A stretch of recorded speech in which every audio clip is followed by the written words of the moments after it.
Hello, welcome to Burning Questions. The obvious and perennial technical difficulties have slowed us up a little bit, but that doesn't matter. I shouldn't even say it because the audience wouldn't have known unless I've brought it up, but it was my fault to start with. Nathan Jack had a few audio problems, but Nathan, hopefully we can hear you loud and clear ahead of a big show for looking ahead at the Melton meeting on Saturday night and, of course, also the Victoria Derby heats on Sunday at Maryborough. Welcome to the show. Yeah, g'day everyone. Thanks for having me.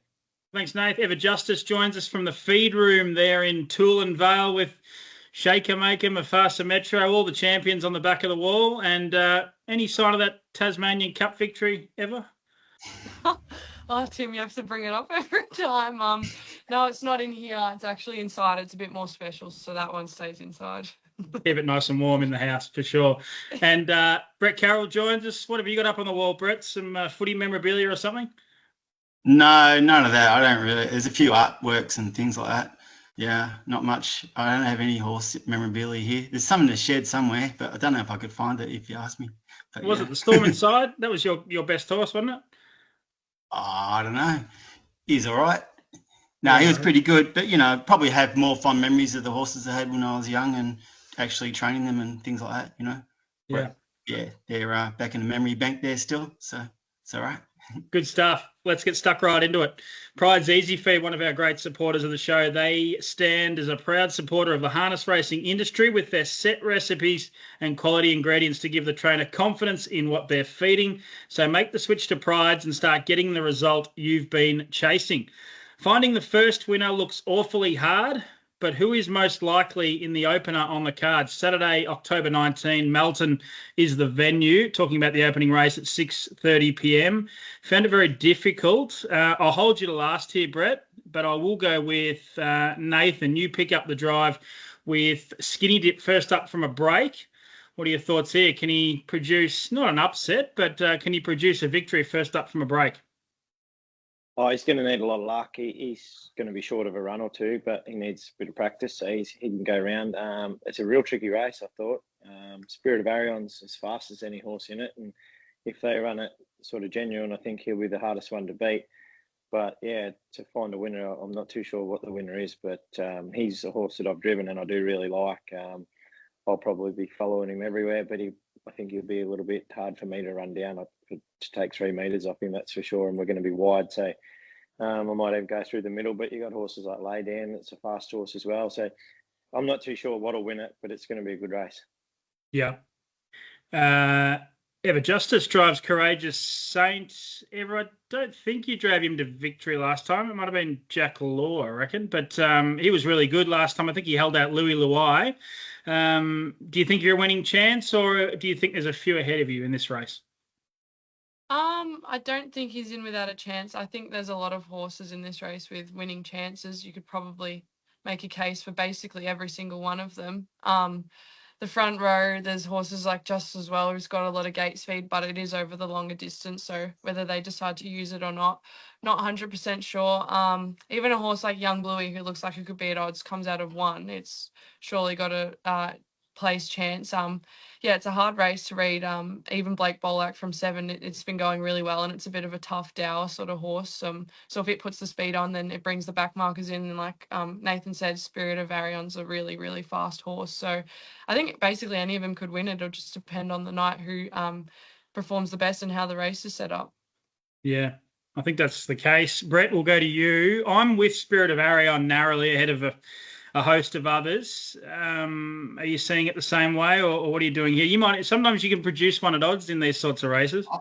I think the first two have summed it up quite well. It's a very open race. I've got a top 3 and a sort of top 4 because Louis Luai confuses me a little bit because they haven't been using it up this preparation. So, and it should have won last time, but it didn't, and that's probably because they've been a bit kind to it. So maybe it's toughened up since that run. So it can cross all the ones inside it.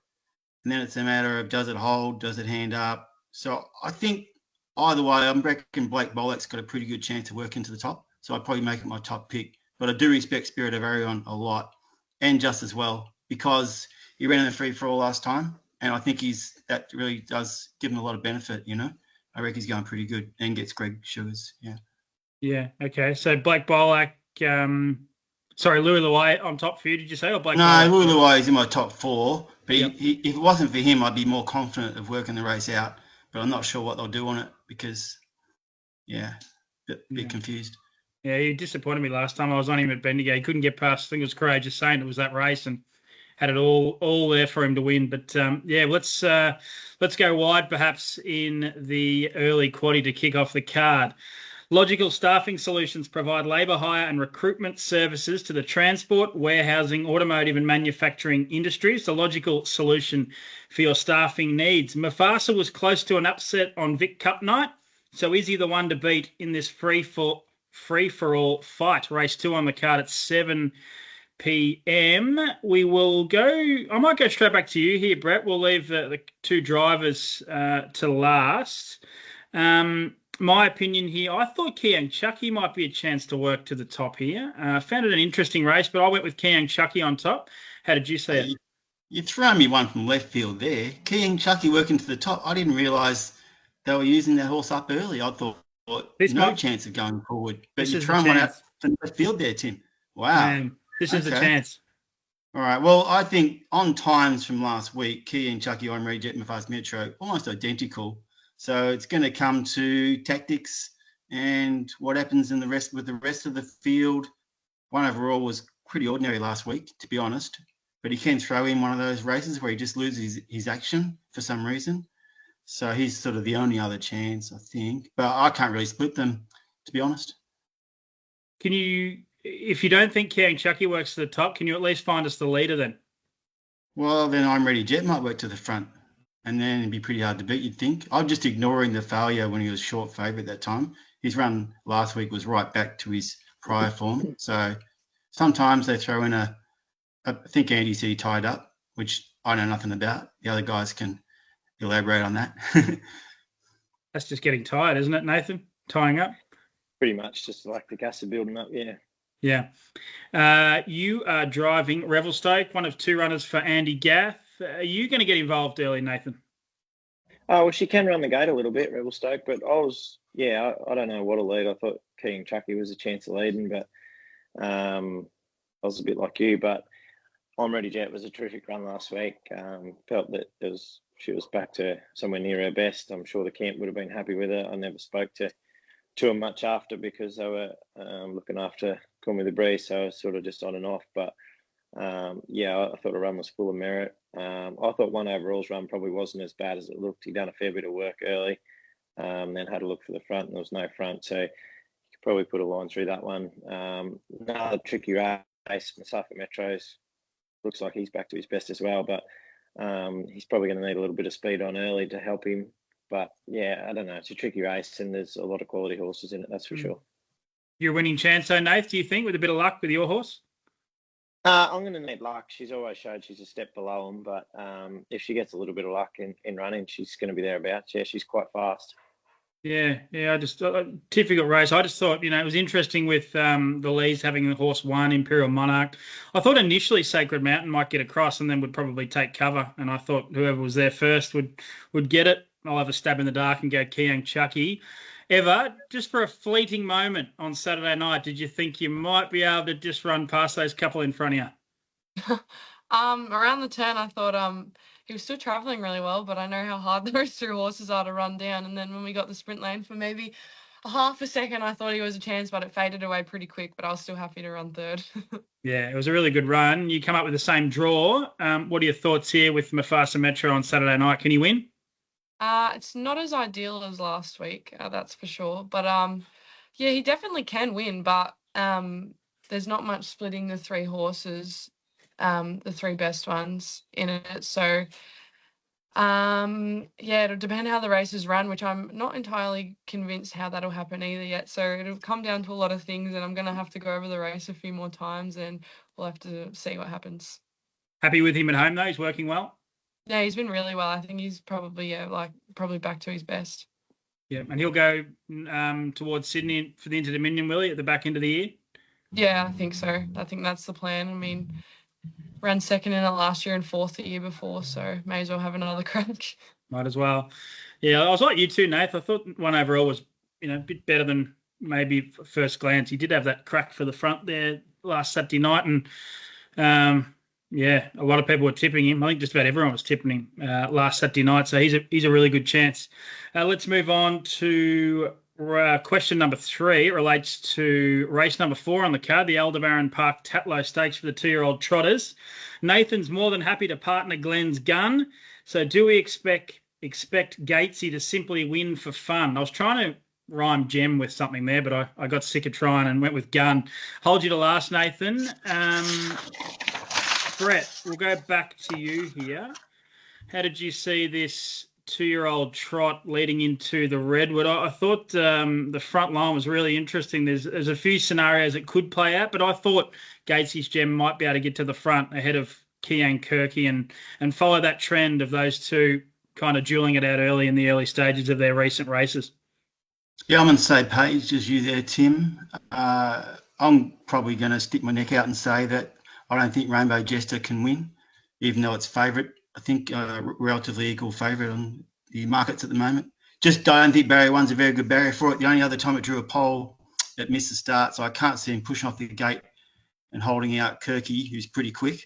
I would have thought over the 22.40, Jason Lee'd be happy to let Nathan go, and Nathan would be happy to take him to the sprint lane to see if he can get past him like he did last time. The only slow on Gatesy's Gem is I haven't heard how he got beat that time, and I didn't see any sort of wash up about that, so I don't really understand what happened that night. So if anyone knows why, that would be great, because otherwise I think he'll be winning, or she rather, sorry.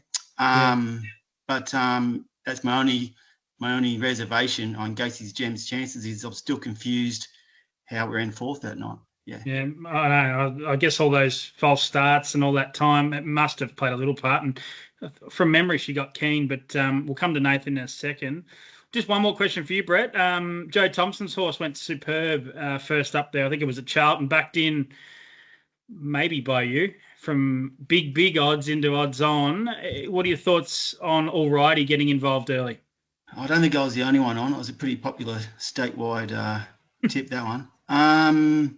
Look, it's a really nice top, obviously under raced, and it'll be happy to get some experience for this. But yeah, it looks like a really nice horse, obviously bred from the Brian Healy breed, so it'll have some upside, that's for sure. It's definitely right in the mix, you know. It's a nice race. I like Vitus, I like Commodus. Jess and Greg have got On Chauffeur, which Nathan drove, I think, in the Nutrien, earlier in the season. It's trialled really well, so it's massive odds, but it's got ability, so it's a fascinating race, actually. Yeah, it is. Eva, can you find us a winner to race 4? Is it Gatesy's Gem, or are you taking on Glenn Hunter and Nathan Jack's horse? I don't think so. I think in the where it come fourth, where it got beat, the false starts really revved it up and it just pulled way too hard. So hopefully, if things go to plan here, it can sort of work out similar early, where Kian Kirky should be able to cross Rainbow Jester, because like Brett said, he's not 100% out the gate, and especially drawing 1. And then probably control the race from there. But there's a lot of really nice horses in it, a lot of Group 1 winners already as 2-year-olds. So it's going to be a strong race, and whatever wins it is, it's going to be a really nice horse in the future as well. Yeah. Nathan, first of all, the circumstances around getting the drive here, just, Glenn can't make it, or are you on long term, do you know? Yeah, I'm not too sure, to be honest with you. He just said that he couldn't make it, so I'm not too sure why or not. I'd like to be on long term, but I can't see that being the case. But yeah, she's a great filly, and it's great to get on a horse like this, that's for sure. And I do think it's going to be a great form race. I think there's a lot of really good horses in it, but I think the best line to take off her is her Maryborough win, the size heat.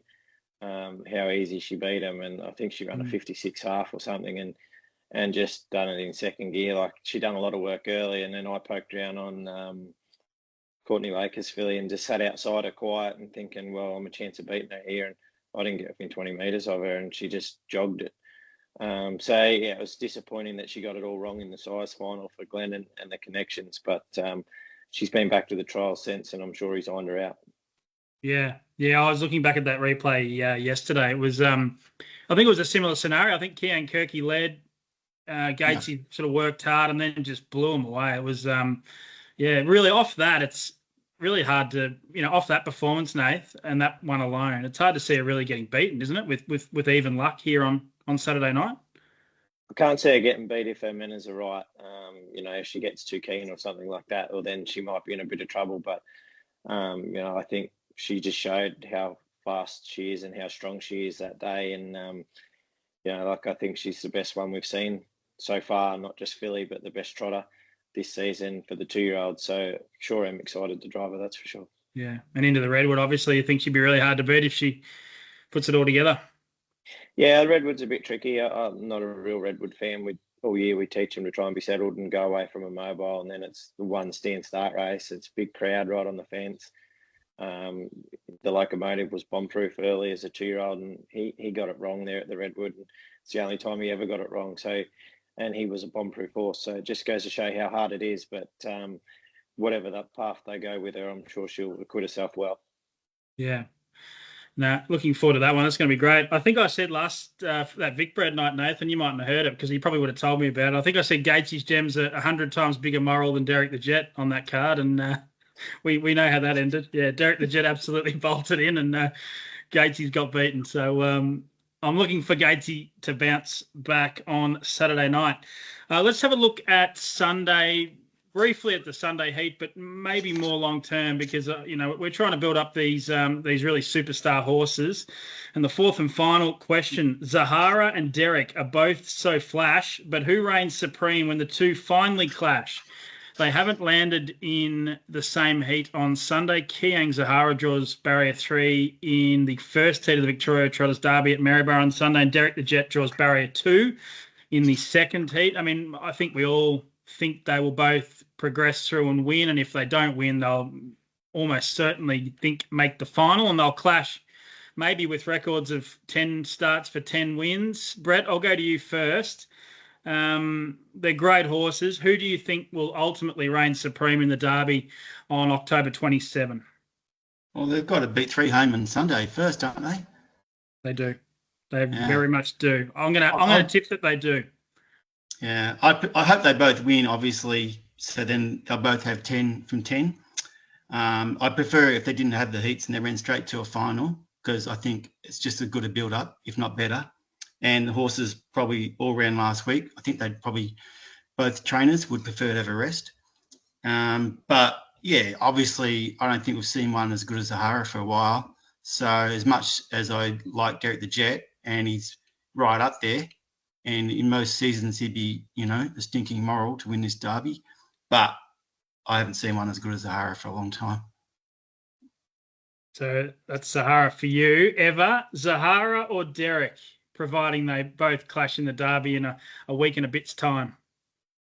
You'd be more than happy to take either of them on, but take them into your stable, sorry. But I think they're both obviously very, very nice horses, but just from I think Zahara's Vic Bread run, where she ran the 27 second quarter and sat outside him and blew him away, still looked to have more left. I think just based on that run, I'd probably have to go with her. But then again, they're both such quality horses. It could come down to barrier draws. If one draws really well and one draws out the back, it could make all the difference. But Zahara for me.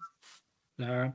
Nate, really interested in your insights here, and you're always, really honest. Obviously, you love your horse, Derek the Jet, but realistically, taking a step back from, where your heart might lie, who do you think might be able to prevail when it comes time when these two horses clash? Because you've seen how good Kiang Zahara is.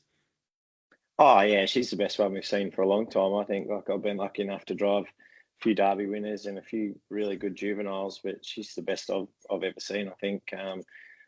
That's compared to horses like Cravashti or Dance Craze. Like, we're talking good horses, but I think if she raced the free-for-allers tomorrow, she would probably beat them, in my opinion. That's how good I think she is. Like Eva said, that run in the size, I made it pretty much impossible for her, and she just blew me away. And I do think Derek's a much better horse than Violet Stanford, but at the same time, how easy she beat me was pretty scary. And for me to be a chance of beating her, I would have to draw 1 and she would have to draw 44 or something like that, I just don't think it's possible to beat her. But I'm not going to give up. I'm going to keep trying to beat her. But I've got to be a realist. Yeah, it's going to be hard. Yeah. Over to you, Paul Oxenford. Yeah. We'll create a third line, do you reckon? No. I'm more dirty on IRT that she didn't go on an early flight to New Zealand.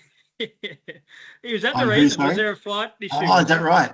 I think there was an early flight or something, and they must have got a later flight a bit closer. But would have been much more happy if she went to New Zealand a hell of a lot earlier. Yeah, I didn't think the derby was on the radar. Back to Nathan's point about very greedy.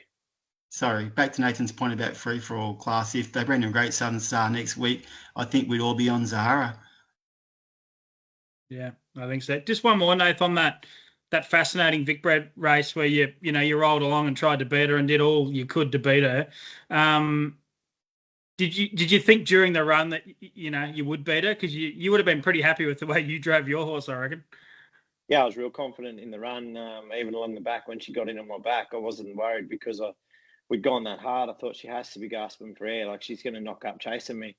But she didn't knock up chasing me. She pulled out and blew me away. So she's just a great horse. And just because they beat you doesn't mean anything, because you still hold great respect for them. And don't get me wrong, it's a great effort for both trotters to have won 9 out of 9 or 10 out of 10 or whatever they get to. It's not very often you see horses do that, let alone trotters, baby trotters starting off. So, I absolutely love her. I've got so much respect for her, and I think she's a champion.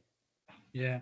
Well said. Can't wait for that battle in, the races on Sunday, and of course the potential battle on October 27. Sharps Bakery best bets time. Nathan, I'll go straight back to you here.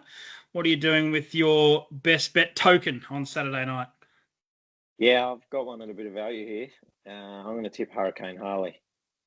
Okay. Yeah, he's drawn a gate here, hasn't he? He's drawn 2 over the short, loves to lead. 2 runs ago at Geelong, he went 3 wide on his own, which he's never as good from the back of the field, and got beat 2 metres to Bulletproof Boy. Bulletproof Boy would be odds on in this race if he was drawn good. Can't find him better, man. It's going to be hard to beat. But if Harley can jump to the front, he'll run 51, something like that. They're going to have to be pretty good to beat him. I know he's nowhere near his best at the minute, but that crew, they jump out the ground when they find the front. We all know how good he is in front. I just think at the odds, he's $16 or something. I think he's definitely worth a bet. Yeah, I must admit, I've gone with Can't Find a Better Man, but when I saw Hurricane Harley drawn 2, I thought this is the chance where they pull the trigger and let him run. I don't mind that play. Race 3, number 2, Hurricane Harley for Nathan Jack. We'll go to Brett Carroll here. What are you doing with your best bet, Brett, sorry. I'll get him. He's probably hiding in the back somewhere. I'm going with Nathan on Sebastian's Boy because it's one of my favourite horses. If I had a poster on my wall, it'd be probably Sebastian's Boy. I've just followed it right from the start always, and it's just been exciting to see it finally, because it was so good early, but it just couldn't trot and everything. And anyway, Nathan's having his first drive on it, and he drove it at the trials recently, and I just think it's a high quality horse. So it's an 82 Raider racing against horses a lot lower than it, and I think it'd be too quick. Yeah. Hey, Todd, while we were waiting for you, Eva and I were talking, and that was her best bet. So now she's under the pump. Oh, Eva. Eva, has Brett stolen your thunder here? Has he? Yeah, he actually has. Hey, we can join forces. You don't have to change. You can double down on it. That's more than fine. Exactly. Well, yeah, I went with Sebastian's Boy. I just thought he's a class horse, and I mean, 2 starts ago he almost beat Olivici, and Olivici almost beat Just Believe, and any of those horses in this field would be $1.04. So I went with Sebastian's Boy as well. I like the play. I've gone with him on top. I haven't made him the best, but just need Jackie Barker to stick true to form on El Rosamo. Yeah, when he ran second of Olivici, Brett, I reckon he was 4 poles, and he nearly knocked him off. He's going to be maybe leaders back here. So did he feel good at trials? Leaders back. Are you kidding? He's staying on the fence. Are you crazy? Well, it feels like the theme is to put the pressure on Nathan on the show, doesn't it? I feel like that's what we've got to do here. So race 4, number 3, Gates's Gem. Nath, we'll go best bet. Put the pressure on. Imagine if I beat King Sahara, I'll feel like I shot Bambi. Yeah. Anyway, we need Nathan Jack and Nathan Jack we trust on Saturday night. Great show, guys. Really appreciate your insights, Nathan. Thanks for your time. You too, Brett. Thank you. And thanks as always. Ever go polish up that Tasmania Cup trophy for us. Thanks, Tim. Thanks very much. That's been Burning Questions. Make sure you tune in to all the coverage on Saturday night. I think it's Bronte Neuenberg on the microphone for the big meeting at Melton Entertainment Park on Saturday night. The first to go at 6:30 p.m.